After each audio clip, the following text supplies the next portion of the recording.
This is the second video on my educational channel, and today we are learning about previous remaining topic. In this video I hope you understand the concept deeply. If you have any problem to absorbing the topic about the UGC net, you can ask me in the comment section. I will make another video of that topic. Now let's start the class.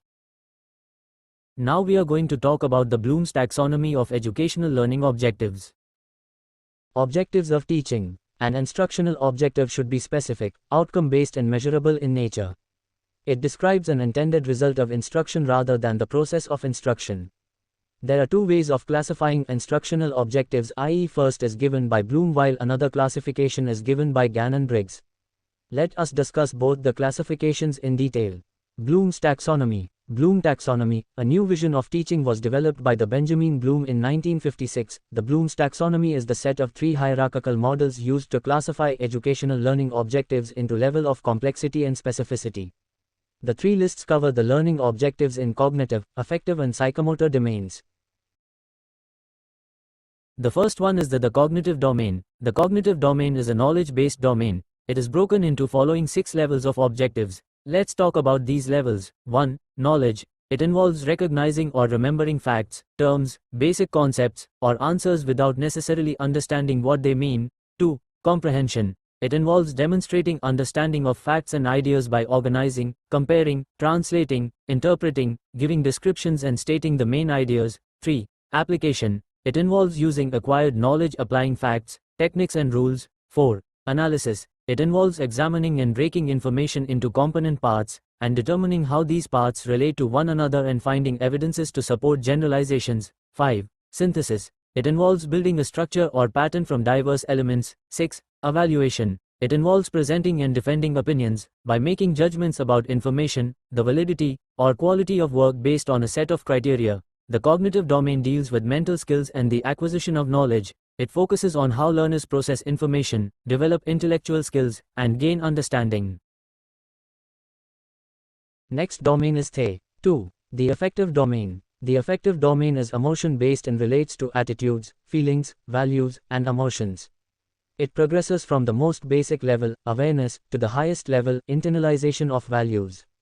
The domain is divided into the following 5 levels. Receiving. This is the lowest level.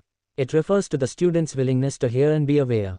It involves attention, awareness, and recognition of stimuli or events. Responding. At this level, the student not only pays attention but also actively participates in the learning process. This includes reacting to stimuli, answering questions, and engaging in discussions. Valuing. Here, students begin to attach worth or value to a particular object, idea, or behavior. It shows that the learning has made a personal impact. Organizing. At this stage, students combine different values, information, and beliefs, arranging them in order and resolving conflicts between them. This leads to the development of a value system. Characterizing, by a value or value complex. This is the highest level, where the student's behavior is consistently controlled by their internalized values. These values now define their character and actions over time. The third and the last domain of Bloom's taxonomy is the psychomotor domain. The psychomotor domain is an action-based domain that focuses on the development of physical skills and behaviors. It involves the coordination between the brain and the body to perform tasks with accuracy and control. This domain is especially important in areas that require hands-on learning, such as sports, arts, laboratory work, and vocational skills, for example, using tools or instruments. The psychomotor domain is divided into the following 5 levels. Observing. At this level, the learner mentally attends to a physical event. This involves watching demonstrations and paying attention to how a task is performed. Example, a student watches a teacher demonstrate how to use a microscope. Imitating. The learner tries to copy the observed behavior. This is the first step in performing the skill with guidance. Example, a student attempts to use the microscope by mimicking the teacher's demonstration. Practicing. At this level, the learner repeats the physical activity to gain proficiency and confidence. With repetition, the skill improves. Example, the student keeps using the microscope in various experiments to get better at handling it. Adapting. The learner now begins to make adjustments to improve performance, showing a deeper understanding and control of the skill. Example, the student adjusts the microscope's focus and lighting to get a clearer image on their own. Naturalization. At the highest level, the skill becomes automatic and the learner can even create or modify techniques to fit new situations. Example, the student confidently uses the microscope and can even teach others or apply the skill in a new type of experiment.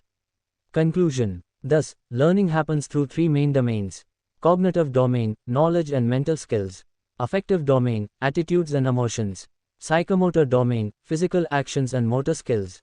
These domains work together as one process to develop a well-rounded learner. Next topic is Gann and Briggs model of instruction. Robert Gann, along with Leslie Briggs, developed a model of instructional design that categorizes learning outcomes and identifies the internal and external conditions necessary for each type. This model emphasizes how different types of learning require different instructional approaches. The model categorizes educational learning objectives into 5 major types of learning outcomes. 1. Verbal information refers to the ability to state or recall facts and knowledge. Example, remembering the capital of a country, or explaining a historical event. 2. Intellectual skills involves applying rules to solve problems. Includes discrimination learning, concept learning, rule learning, problem solving. Example, classifying animals into mammals, reptiles, so on. 3. Cognitive strategies, also called cognitive skills, refers to managing one's own learning and thinking process. Includes developing strategies to remember things, planning how to approach a task. Example, using a mnemonic to memorize information or outlining before writing an essay. 4. Motor skills involves physical movement and coordination using the brain, muscles, and nervous system. Requires practice and repetition to master. Example, typing, playing a musical instrument, or riding a bicycle. 5. Attitudes refers to internal states that influence a person's behavior and choices. Affects motivation and willingness to learn or act in a certain way. Example, a positive attitude toward teamwork or environmental protection. This is the nature or characteristics of teaching. Nature of teaching refers to those elements of teaching which are inherent with the concept of teaching. It means that there is no human influence on those elements of teaching. The nature of teaching can be understood through the following points. 1. Dynamic, social and humane. Teaching is not a fundamental concept because it is greatly influenced by social and human factors which are dynamic in themselves. 2. Teaching is a science. Teaching is a systematic activity. It is done with a definite aim and involves the use of scientific strategies and techniques. Different strategies are tested for their effectiveness and all observations along with scores of the students in tests are recorded. Therefore, teaching is a science. 3. Teaching is an art. Teaching involves the creativity of the teachers in explaining concepts to different type of learners.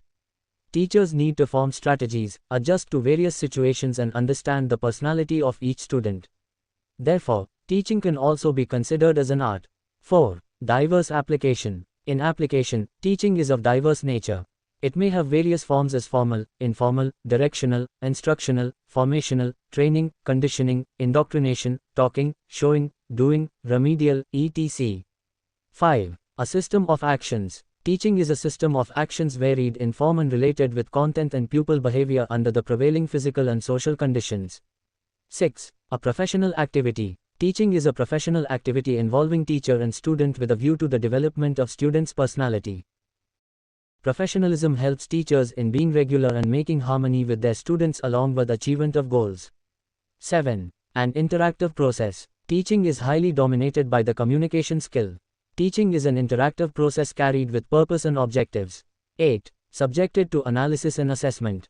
Teaching can be analyzed and assessed based on the given task and also provide a feedback for further improvement.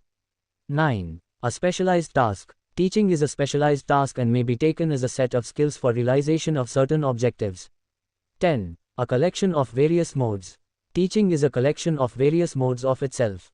It is a broader term. Terms like conditioning, training, instruction, indoctrination denote a kind of teaching. They are a part of teaching but not a synonym of teaching. These are various modes of teaching contributing towards teaching. 11. A continuous process. Teaching is not a static but an evolving, continuous and lifelong process. The concept of continuous learning has become important because it places priority on acquiring, adapting and learning from change. After that there is the basic requirements of teaching. Teaching is an interactional activity which requires a number of things to achieve certain aims. Basic requirements of following are the basic teaching something bang. 1. Variables of teaching. In teaching learning process there are three types of variables. They are dependent variable, independent variable and intervening variable. These are dependent variable, student. The student is dependent variable whose all-round development is shaped by the efforts of teacher and teaching process. Independent variable, teacher. The teacher is an independent variable who plans, organizes, leads and controls the process of teaching. Intervening variable, curriculum. The curriculum, content, methods of teaching, tactics and strategies, management and institutional setup are intervening variables which are essentially required for teaching. 2. Role of infrastructure. A child spends his/her maximum time in school. Thus, school infrastructure becomes a basic requirement of teaching in a number of ways. These are school buildings, classrooms, playgrounds and libraries are the most important aspect of school infrastructure. Spacious and refurnished buildings and well-ventilated classrooms are most required things in schools. Well-equipped labs enable learners to perform lab activities more effectively. Facilities like extracurricular workshops, libraries, halls, games equipment, assembly area and proper sanitation facilities are some of the infrastructure essentials that every school should provide to its learners. Today's last topic of this video is the principles of teaching. Teaching is based on well-established principles to make learning effective, interesting, and long-lasting. These principles guide the teacher in planning and delivering lessons systematically. 1. General principles of teaching. These are foundational rules for organizing and delivering instruction effectively. 1. Principle of motivation. Curiosity is the key to learning. This principle focuses on creating interest and willingness among students to learn. 2. Principle of activity. Learning by doing. Students learn better when they are actively involved, both mentally and physically, e.g., making charts, models. 3. Principle of interest. Teaching becomes effective when the content connects with the learner's real interests. 4. Principle of linking with life. Learning should be connected with real-life experiences to make it more meaningful and lasting.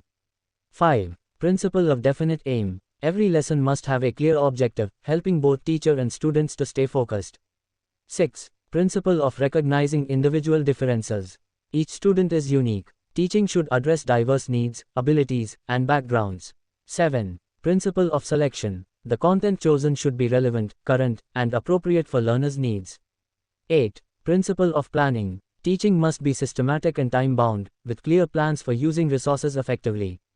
9. Principle of division. Subject matter should be broken into units for better understanding, with proper linkage between them. 10. Principle of revision. Repetition helps reinforce learning. Concepts should be reviewed repeatedly for better retention.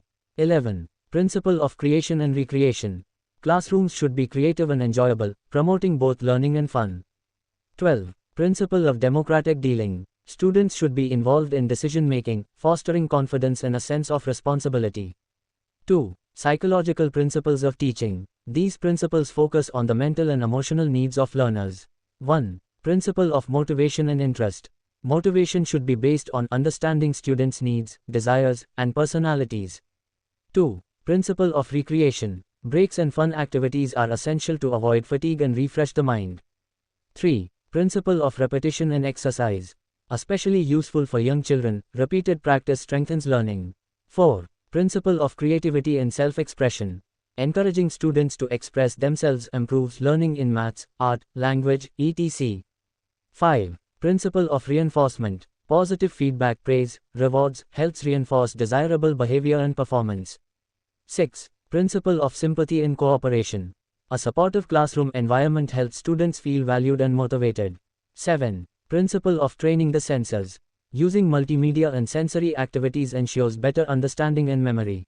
8. Principle of remedial teaching. Teachers should identify and correct students' errors with appropriate strategies.